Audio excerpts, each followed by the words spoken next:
이기주 작가가 쓴 말의 품격이라는 책에 보면 칼에 베인 상처는 바로 아물지만 말에 베인 상처는 평생 아물지 않는다라는 표현이 있습니다. 아마 대부분 살아오시면서 누군가의 말로 인해서 큰 상처를 받아보신 경우가 종종 있을 겁니다. 그런 상처는 마치 독화살처럼 서서히 우리의 영혼을 파괴하고 우리의 자존감을 무너뜨릴 때도 있습니다. 예를 들면 누군가로부터 너는 실패자야, 너는 안 돼, 너는 낙오자야, 이런 표현들 있죠. 너는 이러이러한 사람이야, 혹은 너는 이러이러한 자격이 없어. 이런 식의 판단과 정죄를 받을 때 우리는 마음에 큰 상처를 받곤 합니다. 그리고 정말 자기 자신에 대해서 부정적으로 생각하게 되는 그런 경우도 있죠. 오늘 주님께서는 바로 그런 행위를 금지하셨는데, 오늘 본문에 쓰인 비판이라고 하는 단어, 이 단어의 첫 번째 의미는 심판을 선포하다, 심판을 선언하다, 이런 의미를 가지고 있습니다. 이것은 어떤 일에 있어서 내가 최종적인 판결을 내리는 것이라는 의미입니다. 그래서 비판은 마치 자신이 하나님이라도 되는 것처럼 누군가를 향해서 최종 심판자가 되는 것을 말합니다. 이 비판이라는 단어의 또 다른 의미는 분리하다 혹은 나누다 라는 의미를 가지고 있습니다. 기본적으로 누군가를 판단하고 정죄하는 사람의 마음에는 나는 너와는 차원이 달라, 혹은 나는 너와는 수준이 달라, 나는 이런 생각, 이것을 자기의라고 말하는데 이런 생각을 가지고 있습니다. 그래서 판단하고 정죄하는 사람들에게는 상대방을 향한 멸시와 조롱 섞인 비웃음이 동반되는 경우가 많습니다. 예수님 당시 종교 지도자들과 바리새인들의 모습도 그랬습니다.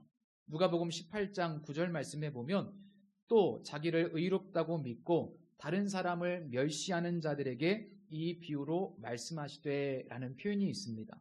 자기를 의롭다고 믿고 다른 사람을 어떻게 해요? 멸시한다는 거예요.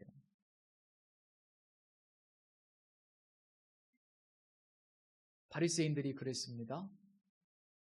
종교 지도자들이 그랬습니다.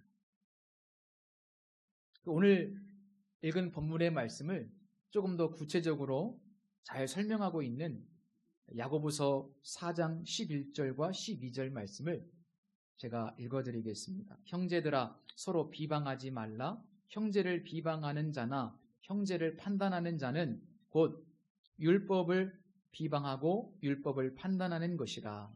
내가 만일 율법을 판단하면 율법의 준행자가 아니요 재판자로다.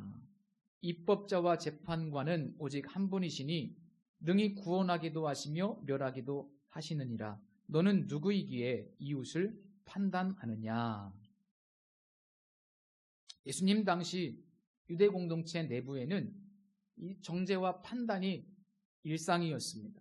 말씀드린 바와 같이 특히 종교 지도층, 지도자들, 대부분 사두개파라고 불리죠. 그리고 율법을 철저히 준수했던 바리새인들, 그들이 상대적으로 율법을 잘 지키지 못하는 서민들, 일반 백성들을 판단하고 정죄하고 나누고 구분하고 그런 경우가 굉장히 많았습니다. 예수님께서 당시 죄인이라고 치부되었던 사람들과 어울렸을 때 그들이 했던 말을 기억하실 겁니다. 바리새인들과 서기관들이 수군거려 이르되 이 사람이 죄인을 영접하고 음식을 같이 먹는다. 비난이죠. 예수가 그런 죄인들과 함께 어울리고 음식을 같이 먹는다고 비난합니다. 그러니까 정죄하고 판단하고 구분을 짓습니다. 이로 인해서 그 당시 유다 공동체는 갈등과 분열이 매우 심했어요. 그 결과 하나님 나라의 사명을 잘 감당하지 못했습니다. 하나님 나라가 어떤 모습인지를 가시적으로 구현해내야만 하는 이스라엘 공동체가 분열과 갈등으로 인해서 그 사명을 감당하지 못한 것이죠. 지금 우리 사회의 모습은 어떻습니까? 이제 조기 대선이 이틀 앞으로 다가왔는데 옳고 그름을 떠나서 그 어느 때보다 나라가 분열되어 있죠. 그리고 나와 다른 생각을 가진 상대방에게 배제와 또 혐오를 동반한 판단과 정죄가 우리 사회의 일상이 되었습니다. 한참을 양보해서 세상이야 그렇다 쳐도 오늘날 교회의 현실은 또 어떻습니까? 이미 주님께서는 원수도 사랑하라는 말씀을 주셨습니다. 우리 다 그 말씀을 들었습니다. 그런데 혹시 여전히 우리도 누군가를 배제하고 미워하고 또 구분하고 어울리지 못할 사람이라고 그렇게 내밀고 그것을 넘어서 우리가 서로를 향해 판단이나 정죄로 상처를 주는 경우는 없습니까? 너는 안 돼. 당신은 안 돼. 근데 대부분 그런 분들의 마음속에는 나는 옳아요. 나는 옳은데 상대방은 틀렸다는 생각이 굉장히 큽니다.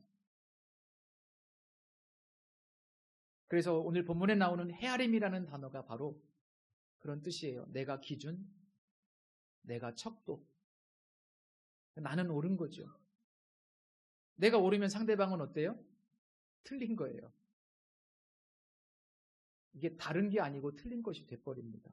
내가 옳다고 믿으니까 다른 게 아니고 틀린 것이 돼버리죠. 그러니 판단하고 정죄하는 거고 하나됨을 누리고 서로 사랑해야 될 이 교회 공동체, 소위 천국 공동체인 이 교회가 오히려 요즘 시대에는 분열과 다툼과 배제의 아이콘이 되었으니까 이게 얼마나 비참한 일입니까? 그래서 어느 지하철 안에서 어떤 할아버지가 두 젊은이가 싸우니까 그런 얘기 했다고 하지 않습니까? 여기가 교회인 줄 아냐고. 왜 싸우냐고. 참 우픈 이야기죠. 여기가 교회인 줄 아냐? 왜 싸우냐? 성도 여러분, 우리가 판단하고 정죄하면 아무것도 변화시킬 수 없습니다. 우리가 누군가에게 그런 이야기를 했을 때 그 사람이 변화될 수 있을 거라는 생각을 조금이라도 한다면 오산입니다. 오늘 주님의 말씀을 보면 그런 판단과 정죄는 아무것도 변화시킬 수 없고 개선할 수도 없다고 말씀하십니다. 우리 입술에서 누군가를 판단하고 싶고 누군가를 향해 이런 정죄의 언어를 선포하고 싶을 때마다 항상 이 말씀을 기억하십시오. 그것은 아무런 유익이 없다는 사실. 아무것도 변화시킬 수 없다는 사실. 오히려 그것이 우리 모두에게 더 큰 문제를, 상처를 가져다 준다는 사실을 꼭 기억하시기 바랍니다. 오늘 주님의 말씀에 보면 그 비판과 정죄는 부메랑이 되어서 또 다른 비판과 정죄를 나눈다고 말씀하고 있고 또 그 과정에서 종종 폭력이 동반될 수도 있다고 말씀하고 있습니다. 우리 시대 현실을 보십시오. 그렇지 않습니까? 내가 옳고 상대방은 틀렸기 때문에 폭력도 불사합니다. 초법적입니다. 그래서는 안 되지 않습니까? 그래서 이 비판이라고 하는 것이 정죄, 판단이라고 하는 것이 너무나 무섭습니다. 나는 옳고 상대방은 틀리다는 이 기준을 가지고 우리가 나아가기 때문에 굉장히 무서워요. 대화가 안 됩니다. 그래서 어떤 분은 비판이 살인보다 더 위험하다는 이야기를 한 적이 있습니다. 비판하는 것은 왜 위험하고 왜 살인보다 더 무섭느냐? 살인은 한 사람을 죽이지만 비판은 비판하는 자신, 비판을 듣는 사람, 비판의 대상이 되는 사람을 다 죽인다는 겁니다. 부끄럽지만 저도 목회하면서 누군가로부터 당신은 나쁜 목사예요 라는 정죄를 받아본 적이 있습니다.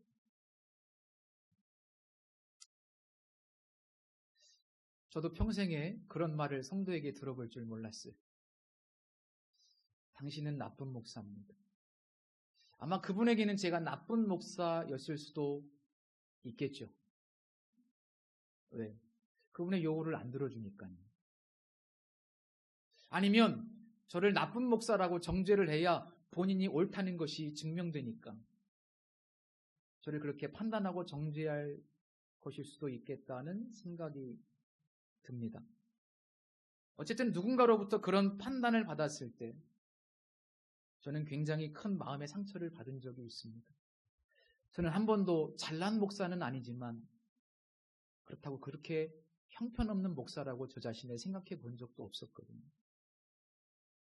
그게 마치 트라우마처럼 오래도록 제 기억을 맴돌면서 저를 힘들게 했습니다. 지금도 가끔 생각이 나긴 하는데 그런데 그것이 이제 많이 치유가 됐죠. 여러분, 저는 이 경험을 통해서 누군가를 정죄하고 판단한다는 것이 판단을 받는 사람에게는 매우 가혹한 폭력이라는 사실을 깨닫게 됐습니다. 우리가 무심코 던지는 한마디의 말, 그건 평생 그 사람을 올가맵니다. 영혼을 갉아먹습니다. 그리고 자신을 부정하게 하고 자신을 비하하게 만듭니다. 폭력입니다. 예수님께서는 비판하는 자들을 향해서 어찌하여 형제의 눈 속에 있는 티는 보고 내 눈 속에 있는 들보는 깨닫지 못하느냐? 보라, 내 눈 속에 들보가 있는데 어찌하여 형제에게 말하기를 나로 내 눈 속에 있는 티를 빼게 하라 하겠느냐? 라고 반문하십니다. 비판하는 자들은 대부분 상대방에게 큰 결격 사유나 지독한 문제가 있다고 생각하는데 오히려 예수님께서는 정죄하는 자, 즉 자신은 옳다고 생각하면서 타인을 판단하는 자에게 훨씬 더 큰 문제가 있다고 말씀하십니다. 비판받는 그 사람에게 티가 있다면 비판하는 자에게는 비교도 안 되는 들보가 그 속에 있다고 표현하십니다. 여기서 들보는 문자적으로는 이 건축물의 기둥을 가로질러 이렇게 큰 집을 지탱하고 있는 두꺼운 그 나무, 그게 들보랍니다. 그런데 오늘 본문에서는 비유적으로 말씀하신 거죠. 바로 판단하고 정죄하는, 오늘 본문의 표현으로 비판이 헤아림이 바로 들보라고 해석할 수 있습니다. 여러분, 판단과 정죄 자체가 바로 내 눈 속에 있는 들보입니다. 우리 안에 판단과 비판이 있다는 것은 이미 그 자체로 우리 안에 상대방이 가진 티, 눈 속에 있는 그 티보다 더 큰 들보가 우리 안에 있다는 거예요. 결국 판단하고 정죄하는 그 사람이 제일 큰 문제라는 거예요. 남을 정죄하고 있다는 사실 자체가 문제라는 거예요. 왜? 누군가를 정죄하는 그 사람의 마음속에는 그분이 말씀하신 천국의 의가 없습니다. 원수 사랑이 없습니다. 원수를 사랑하려면 기본적인 전제가 용서가 돼야 원수를 사랑할 수 있는데 용서가 없습니다. 고린도전서 13장에 의하면 사랑은 일부분이 아니고 우리 그리스도인의 삶의 전부라고 말씀하고 있습니다. 사랑은 전부예요. 우리 그리스도인에게 사랑을 빼면 시체입니다. 교회에서 사랑이 없으면 교회는 끝난 거죠. 그런데 비판하고 정죄하는 사람들에게는 사랑이 없어요. 조롱이 있어요. 멸시만 있습니다. 자기 의만 있어요. 그러니 그게 들보죠. 큰 문제입니다. 그렇게 자기 의만 있고 상대방을 향한 비웃음이 있고 멸시가 있는데 나는 옳다고 생각하고 상대방은 틀리다고 생각하는데 그런 마음 자세로 누군가에게 어떤 이야기를 했을 때 그 이야기가 어떤 사람을 변화시킬 수 있겠습니까? 아니 그냥 상처를 주기 위해서 그런 말을 하는 경우도 있지 않습니까? 넌 나쁜 사람이야. 누군가 저에게 그랬듯이 아마 저에게 상처를 주고 싶었던 모양이에요. 여러분 우리가 의도적으로 그런 경우는 없습니까? 누군가에게 상처를 주고 싶어서 그렇게 판단하고 정죄하는 언어를 쏟아낸 적은 없습니까? 그러면 관계는 깨져요. 그리고 더 큰 피해를 받을 수도 있는 겁니다. 6절에 보면 거룩한 것을 개에게 주지 말며 너희 진주를 돼지 앞에 던지지 말라. 그것이 그들을 발로 밟고 돌이켜 너희를 찢어 상하게 할까 염려하라 라는 말씀이 있습니다. 이 말씀은 1절과 2절 말씀을 정리해 주는 말씀인데 내가 생각할 때 아무리 소중하고 중요한 의견일지라도 상대가 전혀 소화할 가능성이 없고 취할 수도 없는 것을 강요하거나 혹은 교정하려고 하거나 혹은 통제하려고 한다면 그것은 무익할 뿐이라는 거예요. 우리 어른들이 흔히 저지르는 실수 중에 하나가 이거예요. 내가 옳다고 생각하는 것을 강요하다 보면 강요를 넘어서 통제하려고 하다 보면 젊은 사람들이나 자녀들이 그걸 거부하기 시작합니다. 외면하기 시작합니다. 그래서 굉장히 중요해요. 우리 어른들이 청년들이나 혹은 학생들에게 말하는 표현 하나, 집에서 자녀들에게 말하는 표현 하나, 이게요 아무리 옳은 것일지라도 통제를 넘어 강요를 넘어 자꾸만 내가 무엇인가를 뜯어 고치려고 하면 자녀들 교회 안 나옵니다. 교회 떠나기 쉽습니다. 내가 아무리 옳아도 아무리 소중한 의견이고 아무리 거룩한 것이라고 할지라도 그것이 지나친 강요가 되기 시작하고 통제하기 시작하면 무익하다는 거예요. 그리고 오히려 상대방에게 공격받을 수 있습니다. 혹시 관계가 안 좋으신 분들은 그걸 한번 잘 생각해 보세요. 좋은 것이라고 너무 지나치게 통제하고 강요하지는 않았는지. 결국 우리 교회가요 천국의 모습을 드러내고 교회는 천국을 맛볼 수 있는 곳이어야 되는데 그런 곳이 되려면 이 정죄와 판단이라는 뿌리를 뽑아내야 돼요. 그래서 산상수훈에서 주님께서 이 말씀을 하신다고 봅니다.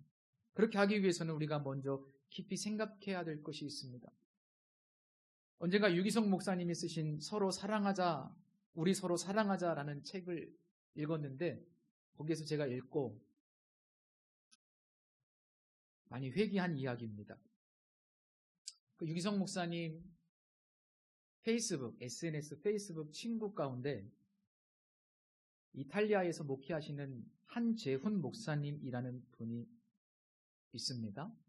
근데 그분이 그 페이스북에 올린 글을 유기성 목사님이 보신 거예요. 그 이야기입니다. 한재훈 목사님의 이야기죠, 그죠? 그분이 어느 날 오스왈드 챔복스 목사님의 주님은 나의 최고봉이라는 책을 읽다가 정말 깜짝 놀랄 구절을 발견했답니다. 저도 이 책을 즐겨보는데 바로 이런 내용을 보았답니다. 예수님을 나의 구주로 영접한 이후 나는 어느 누구에게도 실망한 적이 없습니다. 이런 내용을 본 거예요. 너무 충격적이지 않으세요? 예수 그리스도를 영접한 이후에 어느 누구에게도 실망한 적이 없다는 거예요. 사람이 어떻게 이럴 수 있습니까? 지난 한 주간 동안 살아오면서 배우자에게 실망한 적 없습니까? 자녀에게 실망한 적 없습니까? 교인에게 실망한 적 없습니까? 서로에게 실망한 적 있으시죠? 그런데 어떻게 이럴 수가 있어요? 도대체 이 목사님의 믿음이 얼마나 훌륭하길래 누구한테도 실망한 적이 없다는 것인지 큰 충격을 받은 거예요, 이 목사님이. 그런데 그 뒤에 이런 놀라운 고백이 이어지더랍니다. 십자가에서 내가 얼마나 큰 죄인인지 알았습니다. 나는 어느 누구도 비판은커녕 실망할 자격도 없는 죄인입니다. 이런 고백이 있는 거예요. 십자가에서 예수님이 내 죄 때문에 대신 죽었는데 내 죄가 그렇게 큰데 그걸 깨닫고 나니까 내 앞에 있는 어느 누구도 비판은커녕 실망할 자격조차 안 된다는 것을 깨달았다. 오스왈드 첼머스 목사님이 그 글을 읽고 이 한재훈 목사님이라는 분이 굉장히 큰 충격을 받은 거예요. 목회하면서 늘 판단하고 정죄하고 목사가 제일 잘하는 게 그런 거거든요. 부끄럽지만 또 목회하면서 이런저런 실망할 일들이 얼마나 많이 있어요. 그런데 정말 예수 믿고 난 다음에 십자가를 통과한 이후에 그 누구한테도 실망한 적이 없다고 고백하는 이 글을 보면서 가슴을 치는 거예요. 내가 아직도 십자가의 은혜를 깊이 모르는 목사군. 내가 아직도 그 십자가를 내가 얼마나 죄인 중에 괴수인지 사도 바울의 표현대로 그것을 모르니까 자꾸 누군가를 보면 실망하게 되고 누군가를 정죄하고 판단하고 싶은 마음이 들고 손가락질하고 싶은 마음이 들고 누군가에 자꾸 뒷담화하고 제가 이 글을 다시 보면서 내 자신이 얼마나 초라한지를 보게 됐어요. 정말 내가 초라한 사람이구나. 누군가를 볼 때마다 판단하고 싶고 정죄하고 싶고 실망하고 저만 그렇습니까? 우리 성도님들은 어떻습니까? 주변 사람들에게 너무나 자주 실망스럽지 않습니까? 내 마음에 드는 사람 한 사람도 없지 않습니까? 어떤 분이 그러더라고요. 내 마음에 드는 사람 한 사람도 없다고. 그 사람이 문제예요. 그게 들보예요. 근데 문제는 문제를 모른다는 게 문제예요. 제가 목회하면서 깨달은 것이 문제는 문제를 모른다는 게 문제예요. 그래서 제가 어제 우리 교인 아닌 어떤 분과 상담을 했는데 좀 지나친 말을 했습니다. 문제를 모르는 분이라 정신과에 가서 상담을 받으라고 그랬어요.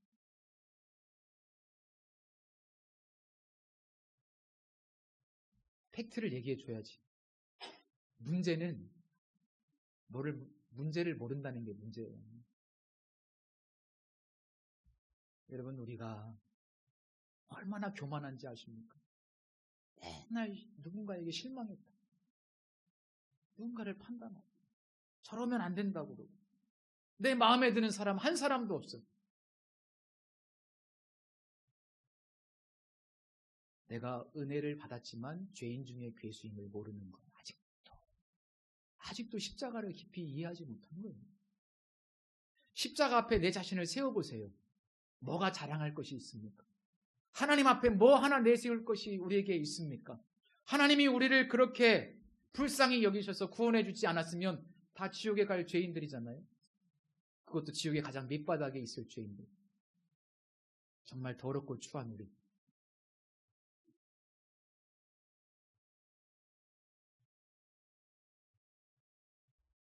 저는 오늘 이 설교를 통해서 우리가 날마다 십자가를 바라보면서 그 누구도 정죄하고 심판할 수 없는 그 누구에게조차 실망할 수 없는 죄인이라는 사실을 우리가 깊이 깨달았으면 좋겠습니다.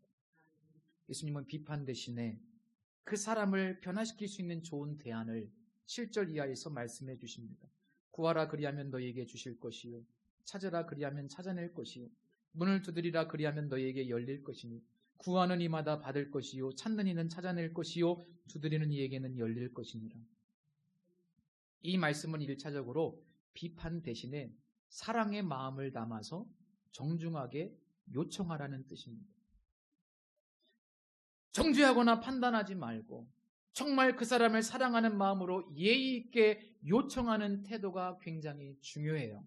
사도 바울이 갈라디아서 6장 1절과 2절에서 이렇게 이야기합니다. 형제들아, 사람이 만일 무슨 범죄한 일이 드러나거든 신령한 너희는 온유한 심령으로 그러한 자를 바로 잡고 너 자신을 살펴보아 너도 시험을 받을까 두려워하라. 너희가 짐을 서로 지라. 그리하여 그리스도의 법을 성취하라. 누군가를 비판하고 판단하고 정죄하는 대신에 온유한 심령으로 예수님의 마음으로 정중하게 부드럽게 찾아가서 요청했다면, 그리하여 그리스도의 법을 성취했다면 우리는 상처를 주는 일도 상처를 받는 일도 굉장히 적었을 겁니다. 저를 판단했던 그분이 저에게 찾아와서 목사님 이러이러한 부탁이 있습니다. 이렇게 해주십시오. 저는 이것이 조금 불편합니다. 그런 식으로 요청을 했다면 얼마나 좋았을까.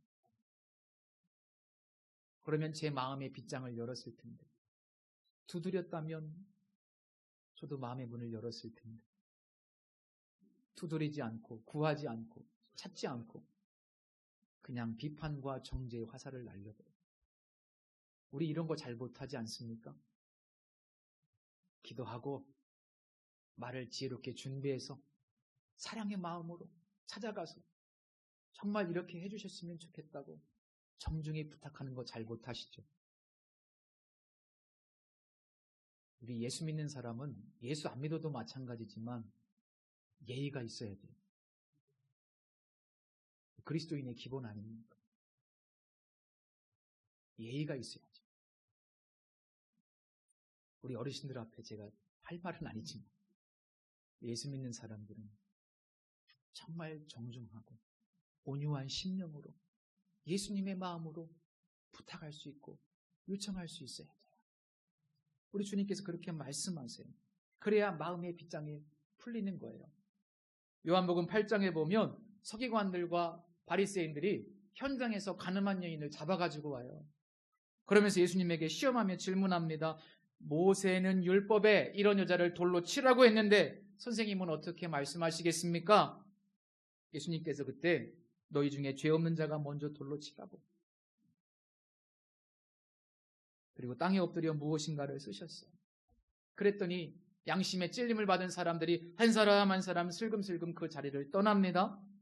주님께서 이제 홀로 남은 그 여인에게 사랑의 마음을 담아서 아주 부드럽고 정중하게 요청합니다. 예수께서 이르시되 나도 너를 정죄하지 아니하노니 가서 다시는 죄를 범하지 말라. 사랑의 마음으로 요청합니다. 내가 너를 용서해 줄 텐데 이제 다시 가서는 그런 죄를 범하지 말라. 부드럽고 정중하게, 그러나 아주 지혜롭게 사랑의 마음을 담아 요청합니다. 이게 두드리고 찾고 구하는 거예요. 더 나아가서 이 말씀의 또 다른 의미는 티가 있는 사람을 비판하지 말고 오히려 하나님 아버지께 중보기도 하라는 말씀이에요. 눈에 티가 들어가면 그걸 어떻게 빼요? 여기다가 물을 집어넣으면 빼지. 눈물을 흘리면 빠져요. 그래서 저는 이렇게 비유하고 싶어요. 우리의 눈물의 기도가, 누군가를 향한 중보의 기도가 누군가의 눈 속에 있는 티를 뺄 수 있다. 하나님은 우리가 기도하길 원하시는구나. 그 사람을 향해서 비판하고 정죄하고 판단하는 언어를 그 사람에게 쏟아내는 대신에 그 사람한테 말 많이 하지 말고 오히려 하나님께 말을 많이 하기를 원하시는구나. 구하는 이마다 받을 것이요 찾는 이는 찾아낼 것이요 두드리는 이에게는 열릴 것입니다. 너희 중에 누가 아들이 떡을 달라 하는데 돌을 주며 생선을 달라 하는데 뱀을 줄 사람이 있겠느냐? 너희가 악한 자라도 좋은 것으로 자식에게 줄 알거든 하물며 하늘에 계신 너희 아버지께서 구하는 자에게 좋은 것으로 주시지 않겠느냐라고 분명히 말씀하십니다. 여러분들이 비판하는 사람을 위해서 눈물로 뜨겁게 기도해 보신 적이 있습니까? 그 사람의 티가 좀 고쳐질 수 있도록, 하나님이 그 사람을 변화시켜 줄 수 있도록 그 사람을 위해서 눈물로 기도해 보신 적이 있냐고요. 우리가 말은 쉽게 합니다. 판단하고 정죄하는 거. 그런데 그분을 위해서 하나님께 많은 말을 아뢰지는 않습니다. 그런데 교회는 그렇게 해야 된다는 거예요. 누군가의 티가 보이면 그것 가지고 막 누군가에게 뒷담하거나 비판하지 말고 그걸 하나님 앞에 가지고 와서 하나님께 말하라는 거예요. 눈물 뿌려 기도하면서. 그러면 좋은 것으로 주시지 않겠느냐. 좋은 것으로 주신다고 말씀하세요. 좋은 것이 뭘까요? 비슷한 얘기를 하고 있는 누가복음 11장 13장에 보면 너희가 악할지라도 좋은 것을 자식에게 줄 줄 알거든 하물며 하늘아버지께서 구하는 자에게 성령을 주시지 않겠느냐라고 말씀하십니다. 저는 좋은 것을 성령으로 해석하고 싶어요. 우리가 누군가를 위해서 눈물로 기도할 때, 그 사람의 티를 위해서 기도할 때 하나님께서 그 사람의 티를 제거해 주시고 그 지체가 변화될 수 있습니다. 그러나 만약 그 형제가 변화되지 않는다고 할지라도 기도하는 우리에게는 하나님께서 사랑의 영 성령을 부어주시는 거예요. 그래서 결국에는 그 지체의 티가 빠지든 안 빠지든 그 지체를 있는 모습 그대로 사랑하게 되는 놀라운 기적이 일어나는 겁니다. 내가 사랑의 영으로 충만하게 되니까 내 마음이 바뀌는 기적이 일어난단 말이에요. 옛날에는 그거 좀 내가 고쳐주고 싶었는데 이제는 내가 그를 있는 모습 그대로 사랑하게 되는 기적이 일어나는 게 되는 것이죠. 그때 교회는 사랑의 공동체가 되고 천국을 맛볼 수 있는 곳이 되고 하나님 나라를 세상에 보여주는 이정표의 역할을 잘 감당할 수 있는 겁니다. 오늘 결론입니다. 12절 다 같이 읽어보겠습니다. 그러므로 무엇이든지 남에게 대접을 받고자 하는 대로 너희도 남을 대접하라. 이것이 율법이요 선지자니라. 지금까지 드린 말씀을 정리하는 말씀이에요. 누군가를 향해서 정죄와 판단을 하고 싶을 때 그것을 멈추고 먼저 온유한 심령으로 요청할 수 있으면 좋겠다. 그리고 하나님 아버지께 그를 위해서 눈물로 기도하는 사람이 되라. 네가 그렇게 대접받고 싶지 않느냐? 그러면 네가 먼저 누군가를 위해서 그렇게, 이 교회 안에 있는 누군가를 위해서 그렇게 했으면 좋겠다. 이것이 율법이요 선지자, 즉 우리 하나님 아버지의 뜻이라는 의미입니다. 기도하겠습니다.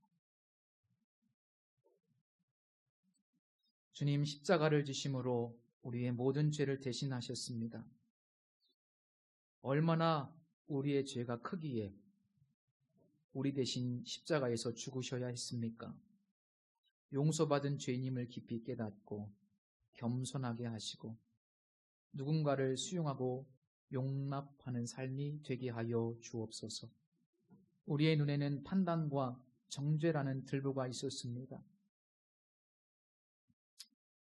내 존재가 주님의 은혜인데 내 능력, 내 실력이라고 생각했고 내가 저 사람보다는 낫다고 생각했습니다.